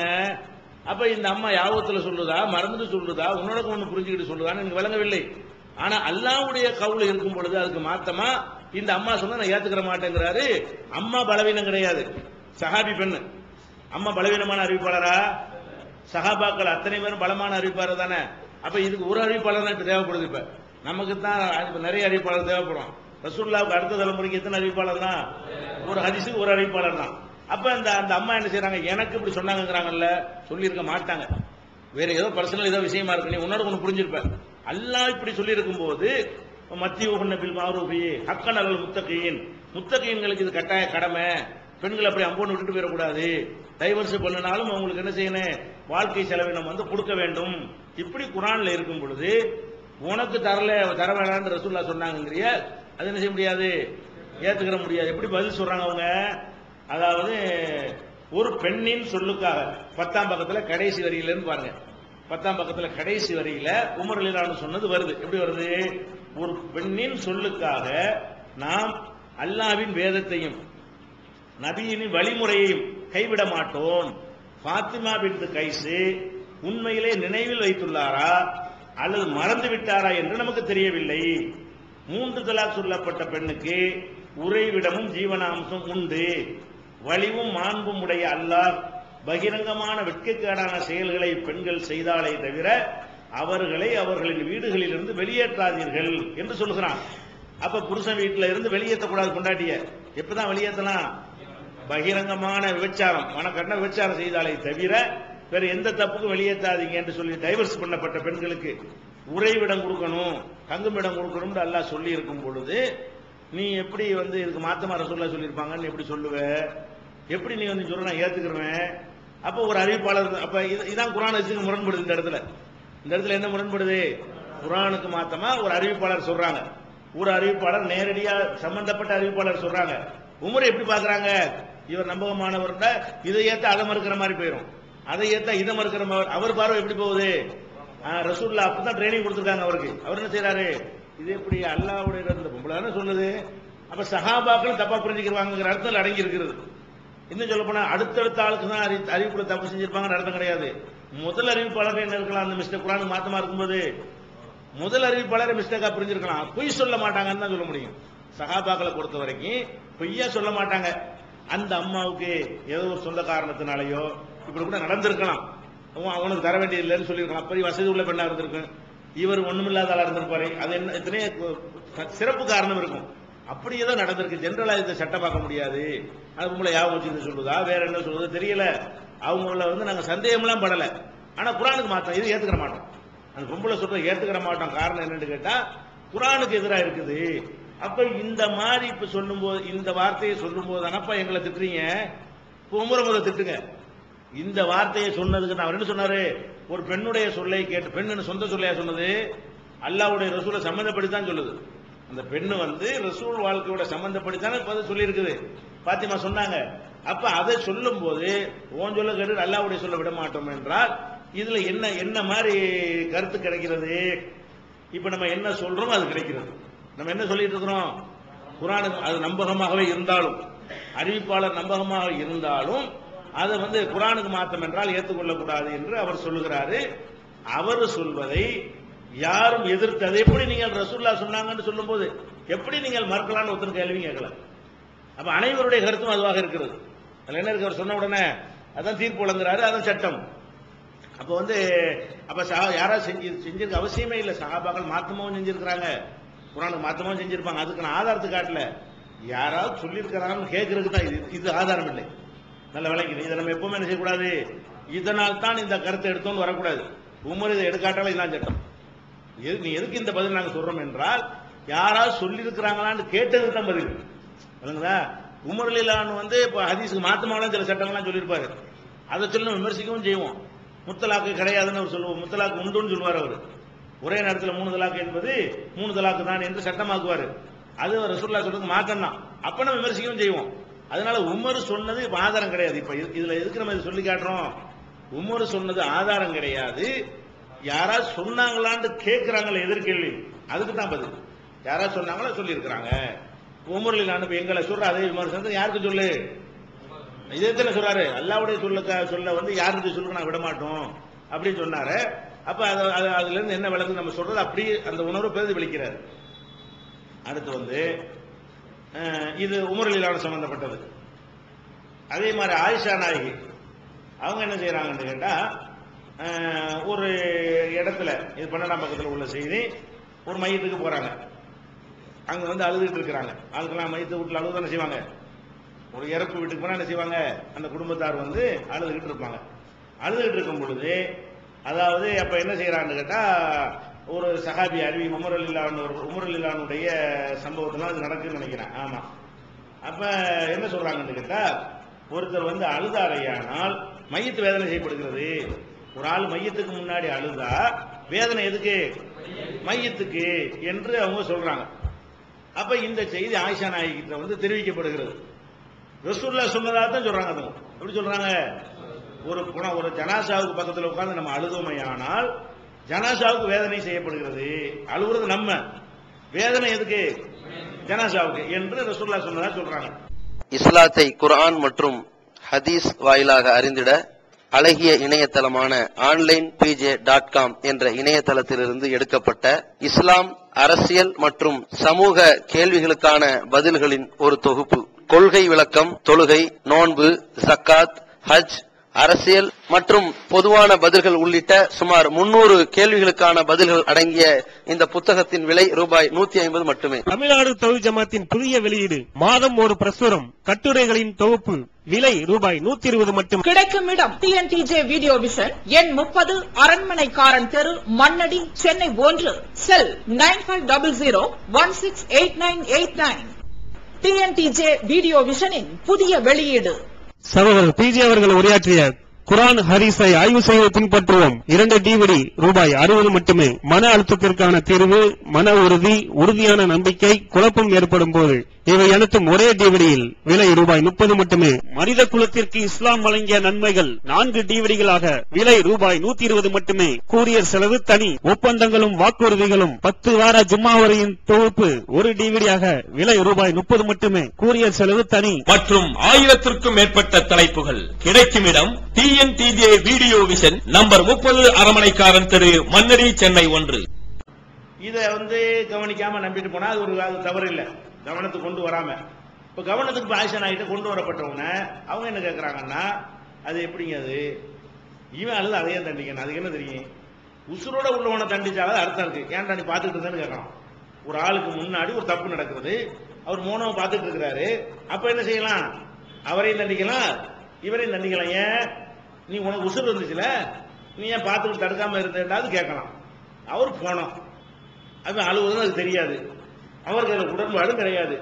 இப்ப வந்து அல்லாஹ் குர்ஆன்ல ஆயிஷா என்ன கேட்கிறாங்கன்னா, குர்ஆன்ல அல்லாஹ் என்ன சொல்றான்? ஒருத்தருடைய பாவத்தை ஒருத்தர் சுமக்க மாட்டார்னு அல்லாஹ் குர்ஆன்ல சொல்றானா இல்லையா? அப்ப அல்லாஹ் வந்து ஒருத்தர் பாவத்தை ஒருத்தர் சுமக்க மாட்டான்னு சொன்னா, இவன் அழுகுன பாவத்துக்கு அதையே மட்டும் தண்டிக்கணும். அழுகுறது இவனை போய் தண்டிங்க, அது வந்து அவனை அதையே போய் தண்டிக்கணும். எப்படிப்பா இது எப்படி ரசூலுல்லாஹ் சொல்லிருப்பாங்க நீங்க நினைக்கிறீங்கன்னு கேட்கறாங்க. யாரு? ஆயிஷா நாயகி வந்து உமர் ரலியல்லாஹு அன்ஹு பேர்ல இதை சொல்லும் பொழுது அவங்க வந்து என்ன செய்யறாங்க? உமரை பொய்யாக்கல. உமருக்கு அல்லாஹ் அருள் புரிவானாக, உமர் இப்படி சொன்னார்னு அந்த செய்தி அறிவிக்கப்படுகிறது. அப்ப ஆயிஷா என்ன செய்யறாங்க? உமர் கெட்டவர் கிடையாது, உமருக்கு அல்லாஹ் அருள் புரிவானாக, அல்லாஹ்வின் மீது ஆணையாக ஒருவர் அழுவதின் காரணமாக இறை நம்பிக்கையாளரை அல்லாஹ் வேதனை செய்வான் என்று அல்லாஹ்வின் தூதர் கூறவில்லை. கூறினார்னு அவர் சொல்றாரு. யாரு? உமர் சொல்றாரு கூறினார்னு. ஆயிஷா என்ன சொல்றாங்க? கூறவில்லை. ரசூலுல்லாஹ் சொன்னதை மறுக்கல, நம்ம மறுக்கிற மாதிரி மறுக்கிறாங்க. எப்படி பண்றாங்க? ரசூலுல்லாஹ் சொல்லவே இல்லையா, சொன்னதை மறுத்தா தானே அதிசயம் மறுக்கிறதாகும். ஆயிஷா நான் இப்படி சொல்றாங்க, இப்படி ரசூல் ஸல்லல்லாஹு அலைஹி வஸல்லம் கூறவே இல்லை. வேற என்ன சொன்னாங்க? மாறாக குடும்பத்தார் சப்தமிட்டு அழுவதன் காரணத்தினால் இறை மறுப்பாளர்களுக்கு அல்லாஹ் வேதனையை அதிகப்படுத்துகிறான் என்று அல்லாஹ்வின் தூதர்கள் கூறினார்கள் என்று சொல்லிவிட்டு, அதுவும் சரியில்லை உங்க விளக்கம், சொல்லிவிட்டு அல்லாஹ் சிரிக்கவும் வைக்கிறான், அளவும் வைக்கிறான், ஒருவரின் சுமையை மற்றவர் சுமக்க மாட்டார், குர்ஆனே உங்களுக்கு போதும். அவங்க என்ன பதில் சொல்றாங்கன்னு கேட்டா 2 வசனத்தை எடுத்து காட்டுறாங்க. ஒண்ணு, அழுவுற நம்மள அழுகுறோம். ஒரு மையத்து வந்த உடனே நம்ம பிளான் பண்ணிட்டு போய் அதுக்கு கூட்டம் இருக்குது, கூலிக்கு மாரடிக்கிற கூட்டம் தனியா இருக்கிறாங்க, அதை விட்டுருவோம். பொதுவா குடும்பத்தார் அழுவது எதுக்கு அழுகுறாங்க? பிளான் பண்ணி அழுகுறாங்க. அவங்கள மீறி வருகிறது. இந்த ஒரு ஆள் இறப்ப தாங்க முடியாம என்ன செய்யறாங்க? அவன் தான் இது செய்கிறான். நம்ம யாரும் திட்டமிட்டு இந்த அழுகையெல்லாம் செய்வதில்லை. பெரும்பாலும் சில அழுகைகள் காரியம் சாதிக்கிறதுக்காக வேண்டி திட்டமிட்டு செய்வாங்க. ஆனா அந்த மையத்து வீட்டுல அழக்கூடிய அழுகை எடுத்துக்கிட்டீங்கன்னா அது என்ன அழுகையா தான் இருக்கு. அந்த சூழ்நிலையை நம்மளை மீறி என்ன செய்யும்? அழுவனோடே போக மாட்டோம். நம்ம போனோன்னு பார்த்தா அப்படியே நம்மளை அறியாம இப்படி செய்யும், கண்ணு கலங்க தண்ணீர் வர ஆரம்பிச்சிடும். இது ஒரு குற்றமா? அவனுக்கே குற்றம் வராது. ரசூலுல்லாஹ் அழுது இருக்கிறாங்களே, ரசூலுல்லாஹ் அணைஞ்சிருக்கிறாங்க, மகன் இறந்து அழுது இருக்கிறாங்க. இப்ப அவன் அந்த 2 தப்பு இருக்குது மேட்ரு. அழுகிறது எப்படி பாவம்னு சொல்ற? அழுகிறது பாவம் இல்லையே, அவன் தானே அழுகம் வைக்கிறான். அழுகிறது எப்படி குற்றமாகும்? அழுவது ஒரு பாவமா? ஒப்பாரி வைக்கிறது, அந்த வார்த்தைகளை புலம்புறது குற்றமாகும். சரி, அழுகிறது குற்றம்னு இந்த மெசேஜ் வருத, அது ஒண்ணு. ரெண்டாவது, ஒருத்தர் சுமையை ஒருத்தர் சுமக்க மாட்டாரு. அப்ப இதுல என்ன 2 தப்பு ஆயிஷா நாயகி கண்டுபிடிக்கிறாங்க. ஃபர்ஸ்ட் என்ன கண்டுபிடிக்கிறாங்கன்னா, இவர் அழுகுறாருல, இவருக்கே முதல் குற்றம் இல்லை, அவர் தண்டிக்கிற 2ஆவது வச்சுக்கிறோம். அழுகுறாள் மேல குற்றமா? அப்படின்னா ரசூல்லா அழுது எல்லாமே அடிபட்டு போயிருமே. அழுகுறதுனால ஒண்ணுமே இல்லையே. ரசூல்லாட்ட விளக்கம்லாம் கேட்டு என்ன செய்யறாங்க? அழுகுறது குற்றம் இல்லை, நாக்க பிடிச்சி காட்டி இதனாலதான் நல்லா பிடிப்பான். அழுவு வாயில குளறி தொலைச்சு விட நித்தியாச்சும் என் புருஷனான கிடைச்சான், வேற ஆள் உனக்கு கிடைக்கலையா, அழுகுற ஆள் பொம்பளை இதுலதான் நல்லா பிடிப்பானே தவிர அழுகுறது பிடிக்க மாட்டான். அல்லாஹ் என்ன செய்ய? அழுகுறது மையத்துக்கு அழுகுறத, ஒரு இறப்புக்காக அழுவதை அல்லாஹ் குற்றம் பிடிக்க மாட்டான் என்று ஏராளமான ஹதீஸ்கள் இருக்கிறது. அதை அவங்க காட்டல, குர்ஆனை எடுத்து காட்டுறாங்க. என்ன காட்டுறாங்க? இன்னஹு அல்ஹக வ அபுகா, அவன் தான் என்ன செய்கிறான்? அழவும் வைக்கிறான், சிரிக்கவும் வைக்கிறான்.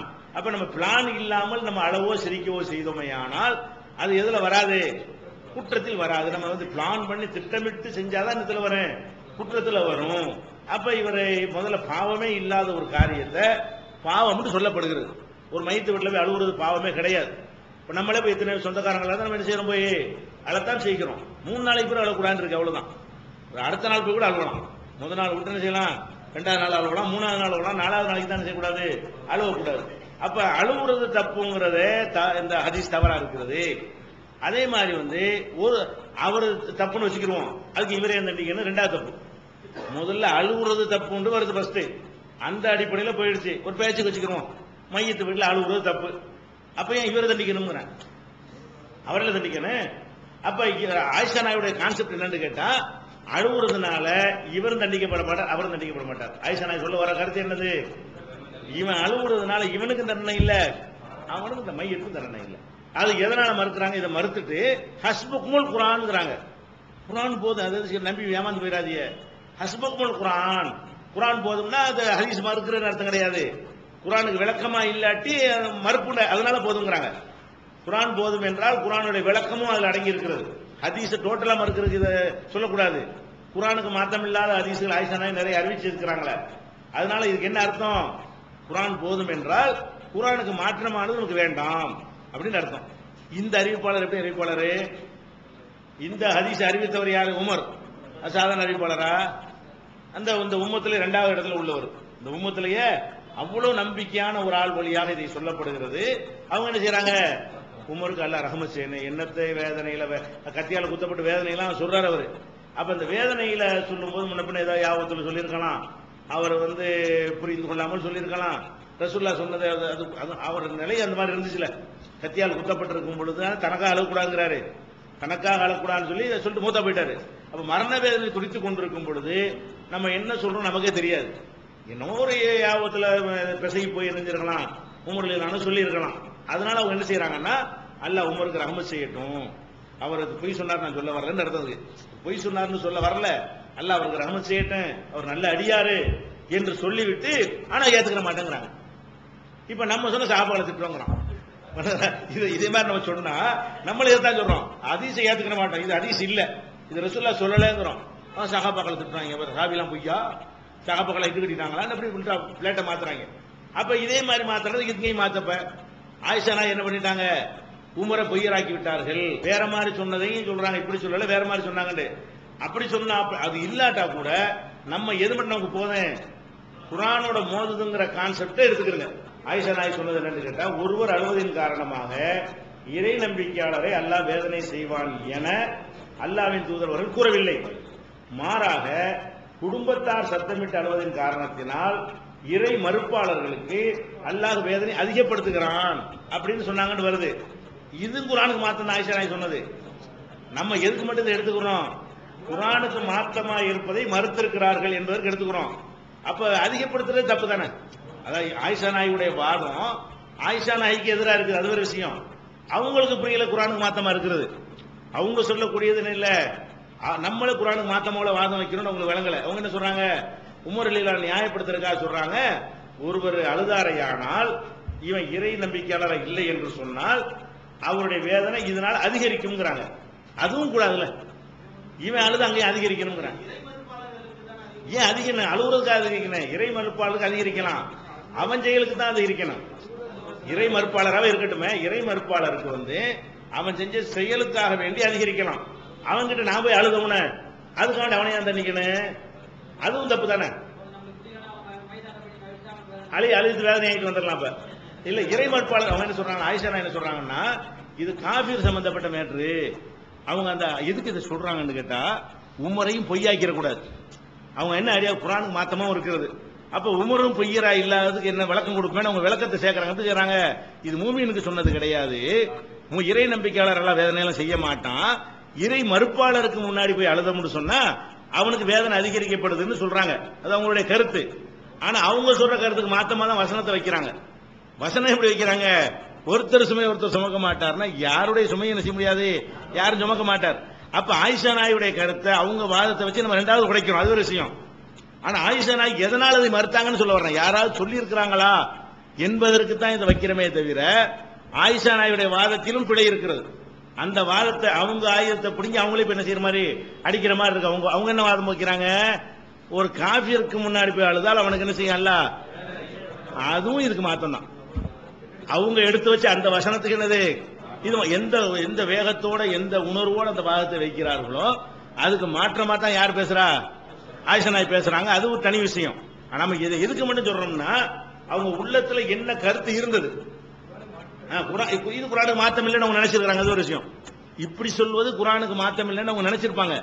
ஆனா அவங்க உள்ளத்துல இருந்த கருத்து என்ன, ஒருத்தர் சுமைக்கு ஒருத்தர் அவருக்கு தண்டனை கொடுக்கணும். குர்ஆனுக்கு மாத்தம், குர்ஆனுக்கு மாத்தமானதை ஏற்றுக்கொள்ளக்கூடாது. ரசூலுல்லாஹ் சம்பந்தப்பட்டாலும் ரசூலுல்லாஹ் பேரை சொன்னாலும் நம்பகமானவர் வழியா சொன்னாலும் குர்ஆனுக்கு மாத்தமா இருந்தால் ரசூலுல்லாஹ் சொல்லி இருக்க மாட்டாங்க. அதான் ஆயிஷா நாயுடைய கருத்து. ஆயிஷா நாயுடைய கருத்து என்ன, குர்ஆனுக்கு மாத்தமா உமரே சொன்னாலும் அது ரசூலுல்லாஹ் சொன்னது இல்ல, ரசூலுல்லாஹ் சொன்னது அவங்க மறுக்கல, ரசூலுல்லாஹ் சொல்ல கிடையாதுன்னு மறுக்கிறாங்க. அப்ப நம்ம என்ன வழங்கணும், இப்ப இதுல ஆயிஷா நாயுடைய இந்த வாதம் நம்ம முழுசா ஏத்துக்கல, யாபத்தை வச்சுக்கிறேன் சரியா. அவங்க பாதியை மறுத்து பாதியை ஆதாரம் காட்டுறாங்க, அந்த பாதிக்கு இது பொருந்தும். பாயிண்ட் வழங்குதுல, காபிரை தண்டிப்பதற்கு கூட அவன் பாவத்துக்காக அவனை தண்டிக்கலாம். ஒரு காபிரா இருக்கிறாங்கன்னா இப்ப அலுவலகனுக்காக வேண்டி அவனை எப்படி தண்டிக்கணும், அதுக்கு அப்படி ஒரு இஸ்லாத்துல அந்த மாதிரி அல்லாஹ்வுடைய நியதியில அது கிடையாது. அப்ப அந்த மாதிரி இருக்கக்கூடிய நன்மைகளையாவது அப்படி மாற்றி வர்ற வாய்ப்பு இருக்குங்க, தீமைக்கு வாய்ப்பே இல்லை. நன்மைகள்ல இப்ப நம்ம ஒரு தாப்பனார் ஹஜ் செய்யல, நம்ம அவருக்கு ஹஜ் செஞ்சா நன்மை கிடைக்கும், சில நன்மைகளுக்கு எல்லாத்துக்கும் இல்ல. அதே மாதிரி தகப்பனார் நோன்பு வைக்கல, மூத்த போயிட்டாரு, நம்ம என்ன செய்ய, நோன்பு வைக்க ரசூலுல்லாஹ் சொல்லி இருக்கிறாங்க. தாய் தகப்பனுக்கு தர்மம் செய்யறோம், அது நன்மை என்ன செய்யும், சேரும். ஒருத்தர் என்ன செய்யறான், எங்க அப்பனை நான் பெரிய நரகவாதியாக போறேன்னு சொல்லிட்டு அப்பனுக்காக கொள்றேன், இது தாத்தாவுக்காக கொள்றேன்றான், தாத்தாவுக்கு சேருமா, பாவத்தில் சேராது. நன்மைகளையாவது ஒன்னு ரெண்டு நன்மைகள் மார்க்கத்தில் எது சொல்லப்பட்டிருக்குதோ அந்த நன்மைகள் என்ன செய்யும், பெற்றோருக்காக வேண்டி பிள்ளைகள் சேர்த்து வைக்கலாம். பாவங்களை கண்டிப்பா சேர்த்து வைக்க முடியாது. பாவங்களை ஒரு கடுகளவு பாவம் கூட என்ன செய்யாது. பாவத்தை சேர்க்கும்போது கொஸ்டின் ஆயிரும். நன்மைக்கு செய்யும் போது கொடுத்தா வேணான்னு சொல்ல போறீங்க. என்ன செய்யுங்கன்னா, உங்க அப்பா நிறைய எனக்கு ஹெல்ப் பண்ணிருக்காரு, இந்தாங்க அதுக்காக 1 லட்சம் ரூபாய் தரேன் மாட்டேன்னு சொல்லிடுவீங்க. அது இப்படி நான் வாங்குவேன், அதுக்கு எனக்கு சண்டைக்கு வருவீங்க, கிடைச்சிருந்து வாங்கிடுவீங்க. அப்ப உங்க வாப்பா என்னை ஏமாத்திட்டு உடனே பிடிச்சி போட போறேன் கேட்டுருவீங்க. எங்க வாப்பா ஏமாத்துறது என்ன பிடிக்கிற மனிதனை எப்படி எதிர்பார்ப்போம். உதவி செய்யறது அடுத்தவனுடைய நன்மைக்காக நமக்கு உதவி கிடைத்தால் சந்தோஷமா வாங்கிக்கிறோம். அடுத்தவருடைய தப்புக்காக நம்மளை பிடிக்க வரும்போது அவன் செஞ்சு என்னை பிடிக்கிறேங்கிறோம். அப்படிதான் நம்ம எல்லாருமே இருக்கிறோம். அல்லாஹ் அந்த உணர்வுக்கு ஏற்றவாறு அவன் சட்டத்தை அமைச்சிருக்கிறான். நன்மைகளா 1-2 நன்மைகள்லாம் சொல்லிட்டு போ, வாப்பா காண்டி எஜி செஞ்சுட்டு போ, நோன்பு வச்சுட்டு போ, கடமையான நோன்பு வச்சுட்டு போ, தான தர்மம் செஞ்சுட்டு போ, துவா செஞ்சுட்டு போ. அது உங்க வாப்பாக்கு நான் சேர்க்கிறேன், உமாக்கு சேர்க்கிறேன்ற மாதிரி எல்லாம் என்ன செய்யறான், ரசூல் மூலமா அந்த சட்டத்தை நமக்கு தர்றான். பாவத்து கண்டிப்பா வராது. ஒரு 10 பைசா தப்பு ஒரு தகப்பனார் பண்ணி இருந்தாலும், நீங்க பண்ணி இருந்தாலும் இதுக்கு அல்ல உங்க தகப்பனார் கேட்கவே மாட்டான். நீங்க யார மோசடி பண்ணி இருந்தாலும் உங்க தகப்பனாருக்கு கொஸ்டின் வருமா, வரவே வராது. அப்ப பாவத்தை பொறுத்த வரைக்கும் கட்டுகளவு பாவம் கூட ஒருத்தருடைய பாவம் இன்னொருத்தருக்கு போகவே போகாது. இதை வச்சுதான் கிறிஸ்டியானிசத்தை இஸ்லாம் ஒழிச்சு கட்டுது. கிறிஸ்துவ நம்பிக்கை ஒழிக்கிறதுக்கு தான் அந்த வசனங்கள் பல இடங்கள்ல குர்ஆன்ல போடப்படுகிறது. அதுக்கு பாயிண்ட் எடுத்து கொடுக்குற மாதிரி இருக்கு. நீங்கள் தானே ஒருத்தன் பாவத்தை ஒருத்தன் சுமப்பாங்கன்னு கேட்பாங்க. என்ன கேட்பான், என்ன நீங்கள் தானே ஒருத்தன் பாவத்தை ஒருத்தன் சுமப்பாங்கிறீங்க, இப்ப எல்லாரும் பாவத்தையும் ஏசு சுமந்துக்கிட்டாரு, அப்ப அதையும் தப்புங்கிறீங்கன்னு கேட்பான். அப்ப நம்ம அதுக்கு பாயிண்ட் குர்ஆனுக்கு மாற்றமா போனா என்னவெல்லாம் வரும்னு கேட்டா, இந்த கிறிஸ்டியானில் அந்த தலைப்பில் விவாதத்துக்கு வரல, ஓடி போயிட்டாங்க, வரல. அந்த தலைப்பில் விவாதம் நடந்தா இதை கேட்பாங்க கண்டிப்பா. அப்ப ஆதம் செஞ்ச தப்புக்காக வேண்டி இயேசுவை பழி கொடுத்தோம் என்றால் எப்படி சரின்னு கேட்டா, இவன் அழுதான் அவனையும் தண்டிக்கிறீங்க உங்க ஹதீஸ்ல இருக்கேம்மா கேட்பானா இல்லையா? அவங்கள்ட்ட கேட்டா பொண்ணு முடிப்பாங்க. யார்கிட்ட கேட்டா? நம்மளை தவிர உள்ள வேற தௌஹீத் ஜமாத் தவிர மத்த ஆளுகள்ட்ட கேட்டா அது இப்படி பிடிப்பாங்களா? ரெண்டு ஒன்னாகி போயிடும். அப்ப நீங்களும் இந்த மாதிரி ஒருத்தன் சொம்ப மாதிரி தான் சொல்றீங்க, நாங்களும் அதான் சொல்றோம், ரெண்டும் ஒண்ணுதான் போயிருவாங்க. நம்மள்ட்ட தௌஹீத் ஜமாத் இது யார இது ஹதீஸ் கிடையாதுடா, ரசூலுல்லாஹ் சொல்லலையடா, பேசிக்கே தப்பா இருக்கடா, இந்த இஸ்லாமிய அடிப்படையை தகர்க்கக்கூடிய செய்தி இல்லடான்னு சொன்னா வாய முடிடுவான். இது பொய்ன்னு நாங்க சொன்னீங்க, இதை பொய்ன்னு சொல்லி பார்ப்போம்னு கேட்போம். அதுக்கு அவன் பேச முடியாது அவனுக்கு. அப்ப நமக்கு உலகத்துல போய் நின்று சமாளிக்கிறது கூட முடியாத ஒரு பொய்யான வாதத்தை வச்சுக்கிட்டு இருக்காங்க அவங்க. சரியா? தமிழ்நாடு தௌஹீத் ஜமாத்தின் அரும் பணிகள், இஸ்லாம் கூறும் அனைத்து பணிகளையும் குர்ஆன் மற்றும் நபி வழியின் அடிப்படையில் செயல்படுத்தும் முதன்மையான அமைப்பு தமிழ்நாடு தௌஹீத் ஜமாத். பிற மத மக்களுக்கு இஸ்லாத்தை எடுத்துரைக்க அழைப்பு பணி, இஸ்லாத்தை ஏற்றுக்கொண்டவர்களுக்காக அனைத்து உதவிகளுடன் முற்றிலும் இலவசமாக ஆண்களுக்கும் பெண்களுக்கும் என தனித்தனி பயிற்சி மையங்கள், முஸ்லிம் சமுதாயத்தில் காணப்படும் பலவித தீமைகள் மற்றும் மூட நம்பிக்கைகளை களைவதற்கு பொதுக்கூட்டங்கள், மாநாடுகள் போன்ற பல்வேறு நிகழ்ச்சிகள், வரதட்சணை ஒழிப்பு பற்றிய விழிப்புணர்வு கூட்டங்கள் மற்றும் வாங்கிய வரதட்சணையை திருப்பிக் கொடுக்கும் நிகழ்ச்சிகள், உயிர்காக்கும் இரத்த தானங்கள், இலவச மருத்துவ முகாம்கள் மற்றும் ஆம்புலன்ஸ் சேவைகள், ஏழை எளிய மாணவ மாணவிகளுக்கு இலவச நோட்டு புத்தகங்கள், இலவச சீருடைகள், நோன்பு பெருநாளை மகிழ்ச்சியுடன் கொண்டாட ஃபித்ரா விநியோகம் மற்றும் ஹஜ் பெருநாளின் போது கூட்டு குர்பானி திட்டம், இன்னும் ஏராளமான பணிகளை செய்து வரும் தமிழ்நாடு தௌஹீத் ஜமாத் எந்த வெளிநாட்டு அரசிடமிருந்தோ அல்லது எந்த வெளிநாட்டு நிறுவனங்களிடமிருந்தோ உதவிகளை பெறுவதில்லை என்பதை கொள்கையாக கொண்டுள்ளது. எனவே மறுமையில் மகத்தான கூலியை பெற்றுத்தரும் இந்த அரிய பணிக்கு உங்களது ஜகாத் மற்றும் நன்கொடைகளை வாரி வழங்குவீர். உங்களது நன்கொடைகளை டிடியாகவோ செக்காகவோ மணி ஆர்டராகவோ அனுப்பலாம். டிடி அனுப்புபவர்கள் தமிழ்நாடு தௌஹீத் ஜமாத் வங்கி கணக்கு எண் 7882748227 இந்தியன் வங்கி மண்ணடி கிளை என்ற பெயரில் எடுத்து அனுப்ப வேண்டிய முகவரி தமிழ்நாடு தௌஹீத் ஜமாத் மாநில தலைமையகம் 30 அரண்மனைக்காரன் தெரு, மண்ணடி, சென்னை 1. போன் 044252152226. Allah